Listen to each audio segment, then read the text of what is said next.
মৰমৰ ছাত্ৰ-ছাত্ৰী কুমাৰ ইংলিছ টিউটৰিয়েললৈ স্বাগতম জনাইছোঁ সকলো শ্ৰেণীৰ পৰীক্ষাৰ্থী তথা বিভিন্ন প্ৰতিযোগিতামূলক পৰীক্ষাৰ্থীৰ বাবে প্ৰয়োজনীয় বিষয় আমি আলোচনা কৰিম সেয়া হ'ল determiners few a few and the few few a few the few আমি ইহঁতৰ বিষয়ে সাধাৰণ কথাটো আলোচনা কৰিম যে প্ৰথমতে জানিবলগীয়া বিষয়টো হ'ল few a few the few মাত্ৰ ব্যৱহাৰ হয় কাৰ লগত কাউণ্টেবল নাউনৰ সৈতে কাউণ্টেবল প্লুৰেল নাউন আকৌ প্লুৰেলো হ'ব লাগিব কাউণ্টেবল প্লুৰেল নাউনৰ সৈতেহে few a few the few ব্যৱহৃত হয় কি বুজাবলৈ ফিউ মানে কেইটামান বা কেইজনমান বা কেইখনমান ইত্যাদি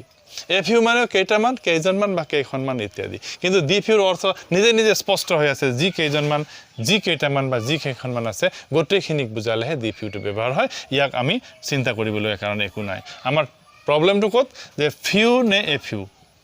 ফিউ আৰু এ ফিউৰ ক্ষেত্ৰত আমাৰ খেলি মেলি লাগে যে কাৰণ দুয়োটাৰে অৰ্থ কেইটামান সেইকাৰণে কওঁতে আমি ফিউটো কি বুলি ক'ম ফিউ অৰ্থাৎ কেইটামান বা কেইখনমান বা কেইজনমান অৰ্থাৎ তেনেকৈ খুৰ দীঘলীয়া কৰি আমি কেতিয়া কওঁ যেতিয়া আমাৰ লগত নাথাকে ডেট মিনছ ফিউৰে নিগেটিভ চেঞ্চ প্ৰকাশ কৰে গতিকে ফিউ মানে হ'ল অলমষ্ট নাথিং প্ৰায় নাই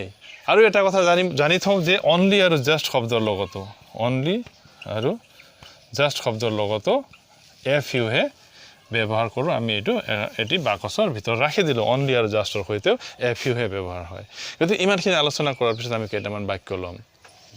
যদি আমি প্ৰথম বাক্যটোলৈ চাওঁ please give me these books to read ইয়াত কেইখনমান কিতাপ বিচৰা হৈছে অৰ্থাৎ পজিটিভ চেঞ্চ নহ'লে আমি খুজিব নোৱাৰোঁ অৰ্থাৎ ফিউ লগাব নোৱাৰোঁ ডেট মিনছ যদি আমি ফিউ লগাই চাওঁ মোক নায়ে কিতাপ দিয়াচোনহে হ'ল গতিকে ইয়াত ফিউ নহ'ব দি ফিউ লগাই আমি খুজিব নোৱাৰোঁ কাৰণ গোটেইখিনি কিতাপক বুজোৱা নাই গতিকে ইয়াৰ এনচাৰ হ'ব এ ফিউ ডিটাৰমিনাৰ্ছ নিৰ্বাচন কৰাৰ ক্ষেত্ৰত কোনকেইটা ডিটাৰমিনাৰ্ছ ব্যৱহাৰ নহয় সেইফালৰ পৰা আমি চাব পাৰোঁ গতিকে ইয়াত ফিউও নহয় দি ফিউও নহয় অৰ্থাৎ পজিটিভ কেইখনমান কিতাপ খুজিছে এ ফিউহে ব্যৱহাৰ কৰিব পাৰিম যদি ছেকেণ্ড চেণ্টেন্সটোলৈ চাওঁ sorry I can't give U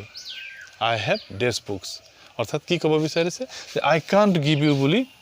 কৈ নিগেটিভ চেঞ্চৰ প্ৰকাশ কৰিছে তাৰমানে মোৰ লগত কিতাপ নায়েই গতিকে আই have few books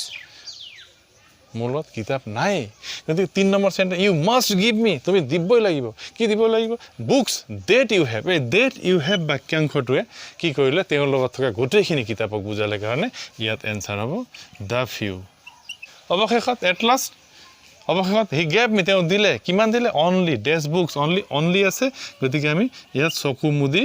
a few লিখি দিব পাৰিম তেওঁ মাত্ৰ অৱশেষত কেইখনমান কিতাপ দিলে গতিকে এইখিনি আলোচনা কৰাৰ পিছত আমি পৰৱৰ্তী ভিডিঅ'ত যথেষ্ট সংখ্যক বাক্য বিভিন্ন ধৰণৰ প্ৰশ্ন আলোচনা কৰিম এই ভিডিঅ'টোৰ যোগেদি তোমালোক অলপ হ'লেও উপকৃত হৈছা বুলি ভাবিছোঁ আৰু যদি কিঞ্চিত হ'লেও উপকৃত হৈছোঁ বুলি ভাবিছা বন্ধুবৰ্গৰ লগত শ্বেয়াৰ কৰিবা ধন্যবাদ